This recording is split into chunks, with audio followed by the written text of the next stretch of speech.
We've done a lot of information on ballot harvesting here this morning, and I sometimes wonder if it is about trying to steal the election, or maybe the backup plan, if the election doesn't get stolen, is just to create enough chaos that the whole thing ends up in front of the House of Representatives. Joining us to talk about that aspect is Vlad Davidiak, Republican strategist. Vlad, Nancy Pelosi, that'd be a perfect world for her, wouldn't it? Talk about the ultimate power of picking the president. Of course, Nancy Pelosi wants to be in charge, either herself or be the one who decides who gets to be sitting in the seat. But, that's what she's always done. She's always angled for power in every single decision she's ever made.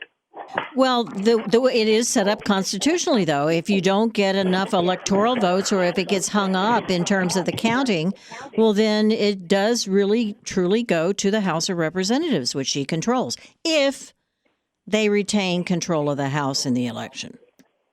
Sure. I mean, the 12th Amendment of the Constitution says that the House basically steps in if no candidate receives 270 electoral votes, and that they then choose who gets to be the president of the United States. And so it's perfectly rational for Nancy Pelosi, who's the Speaker of the House, who's the leader of the Democrats in the Congress, to tell her minions, hey, we need as many Democrats as possible to be able to pick who the president's going to be. The problem is that Nancy Pelosi, who is someone who loves the idea of being exempt from all the rules that she imposes on the rest of us, is not only trying to get her partisans to make sure that their side wins the election, but they're actually positioning themselves to potentially refuse to seat Republicans who win their elections, because it might upset the balance of power. And so, after the election, if there's Republicans who have won seats that Democrats need in order to make sure that they secure this victory, they could be in a position to decide that they're not going to sit those Republicans in Congress until after they've decided who the president is. All of this just sounds so extreme, Vlad.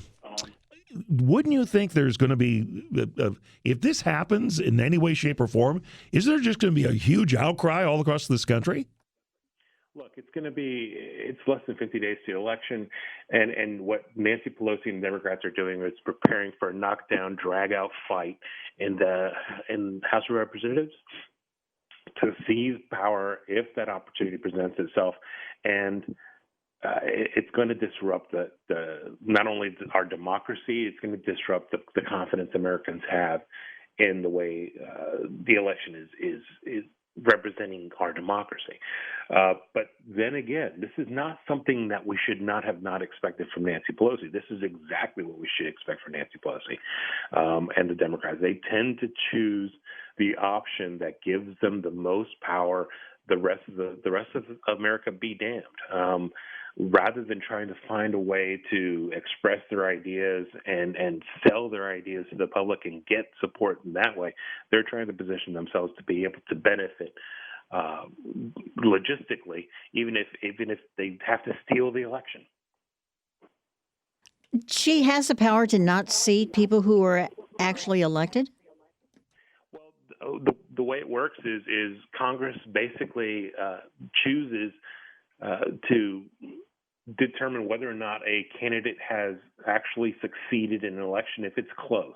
So, for example, if a Republican is winning an election and ballots are still outstanding or the margin's very close, the leaders of the Congress, which include the Speaker of the House and the Democrat Party, may choose not to seat those new congressional members from those jurisdictions where the election is still very close or potentially just could tip the balance one way or another. In other words, wait for a recount, and in the meantime, jam through pieces of legislation you want to make sure get through before those people are seated, right? There you go. All right, Vlad. Because it'll be a constitutional crisis. Vlad, thank you so much. Vlad Davidiak, Republican strategist here on News Radio 740 KTRH.